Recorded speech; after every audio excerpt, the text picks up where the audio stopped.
ప్రియమైన దేవుని బిడ్డలారా, భక్తి గల ఒక తండ్రి తన కుమారునికి పాపము చేయకరని చెప్తూ ఉండేవారు.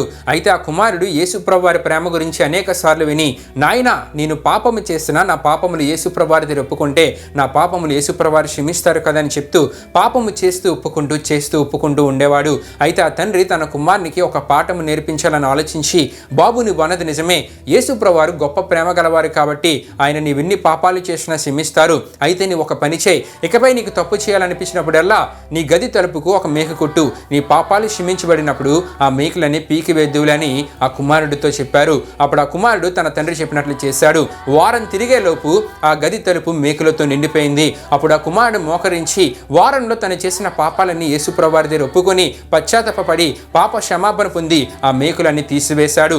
ఆ మేకులన్నీ తీసివేశాడు కానీ ఆ మేకుల ద్వారా తలుపుకి పడిన రంధ్రాలు ఆ విధంగానే మిగిలిపోయాయి. ఆ మేకులన్నీ తీసివేసిన తర్వాత ఆ తలుపు రంధ్రాలతో అసహ్యంగా కనబడింది. అప్పుడు ఆ తండ్రి తన కుమారుడితో, చూసావా, నీ పాపాలు క్షమించబడ్డాయి కానీ నీ పాపాల ద్వారా చేయబడిన రంధ్రాలు ఈ విధంగానే మిగిలిపోయాయని చెప్పారు. నిజమే ప్రియమైన దేవుని బిడ్డలారా, దావీదు పాపాలు ప్రభు క్షమించిన ఆ పాపాల ఫలితాన్ని దావీదు అనుభవించక తప్పలేదు. నీ బ్రతుకులో పొగ త్రాగుడుకు అలవాటు పడి కొన్ని సంవత్సరాల తర్వాత పశ్చాత్తాపపడి పాప క్షమాపణ పొందిన, సిగరెట్ కాల్చడం ద్వారా పాడైపోయిన నీ ఊపిరితిత్తులు, నల్లబడిన నీ పెదవులు, గారబడిన నీ పళ్ళు నీ జీవితాంతం కలిగి ఉండవలసినదే.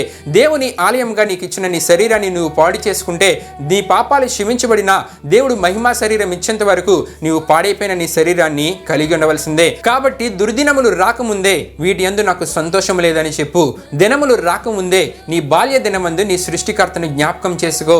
నీ దేహమును చెరిపే వాటిని నీ జీవితం నుండి తొలగించుకో. ఆమేన్.